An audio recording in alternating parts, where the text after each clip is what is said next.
I'm Bryan, I'm gay, and I'm a writer in New York. So I came out when I was 18. It was the first year of college, and I couldn't really come out before that because I grew up in a very small town in Ohio, and I was at an all-boys Catholic high school with a very conservative family.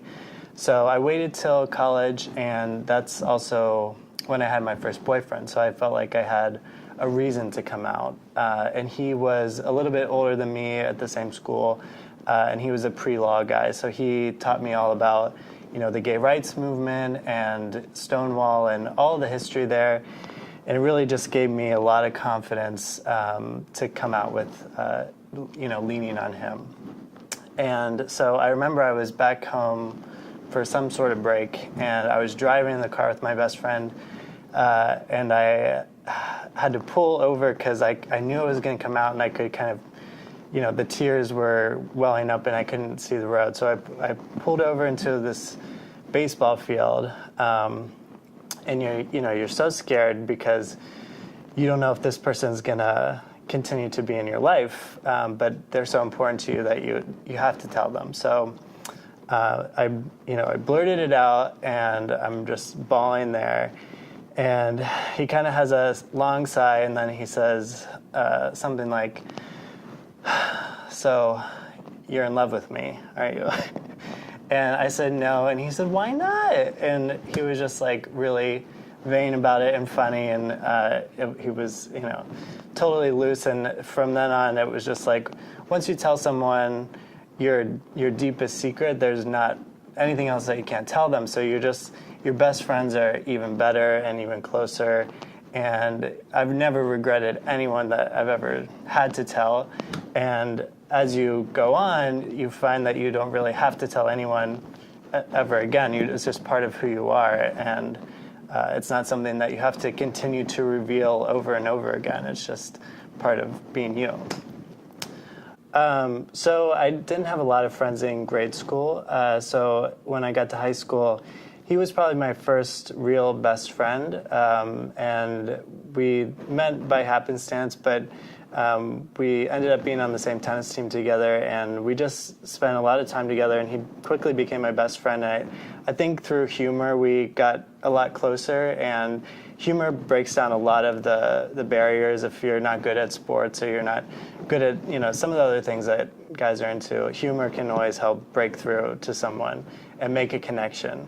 So I think that's kind of what led to this friendship and kept it going for so many years. But probably it was 3 or 4 years in that I eventually told him. And like I said, his reaction was perfect and everything that I could ask for. Especially, he grew up in the same environment that I did, so you don't know what to expect. And of course, he's still in my life today. We don't live in the same state, but he just had a baby, and we're still, in constant communication. I spoke at his wedding, and I gave a funny speech for him there. But if I could say something to him now, I would just say thank you for your reaction and for still being my best friend. Now, 11 years later, living in New York, it's something that I rarely ever think about. It's as part of you as your eye color, your hair color, or the shirt that you're wearing. And so, you don't have to tell people. People don't ask about it. It's just as natural as anything else in your life. And you just feel 100% who you are. And sometimes I feel, not bad for straight men, but I feel like I have an extra element that you can be anything or whoever you want to be. You don't have to go in the confines of masculinity or any of the stereotypes that I think a lot of straight men still today feel confined to, and so they can't express themselves as openly as I can, and so I think that's one of the benefits as well. So I think when you're in the closet, you have a lot of friends. I didn't have any gay friends at the time, and so you're hearing all about other people's lives and other people's girlfriends and their experiences and their love and, you know, these emotions that they're going through. And you're trying to empathize and you're trying to be part of the moment, but you can't be fully there because you're not sharing the same authenticity of your own moments and your own relatability to those things. So you feel limited and you feel like you're hiding something or you're not being honest, or like you know that your full potential is on the other side of something, but you can't break through it at the time. And so it's just a constant pressure, a constant weight, and a constant sense of self-hatred almost, that you hate that it's there, but you can't help that it's there. And once you tell people, it's just like the most freeing feeling you've ever felt in your whole life. And you find that the people that you love really show their love more, and you feel even more loved than you did before, because there's nothing else. You're not hiding anything anymore, and you can share those moments that you've kept to yourself or that you keep bottled up. And so it's really just the most freeing feeling. I've been fortunate to work in this industry, this city, and this time, in that you can live your life without having to come out at work, and just people are judging your performance based on your performance and nothing else.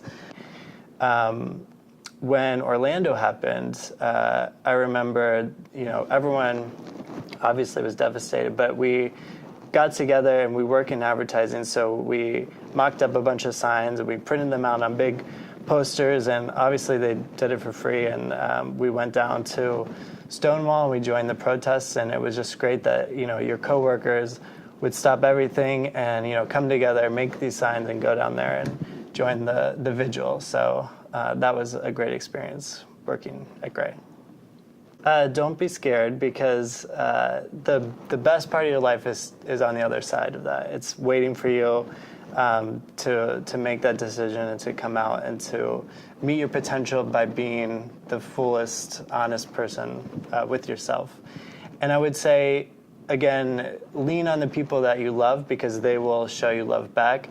But if you're not ready for that, at least you're watching this video or videos like it, or using your phone or the internet just to do research. I think we're lucky to live in a time that these resources exist to help people who are struggling come out. Even strangers can, they've been you and they can help you. That's all.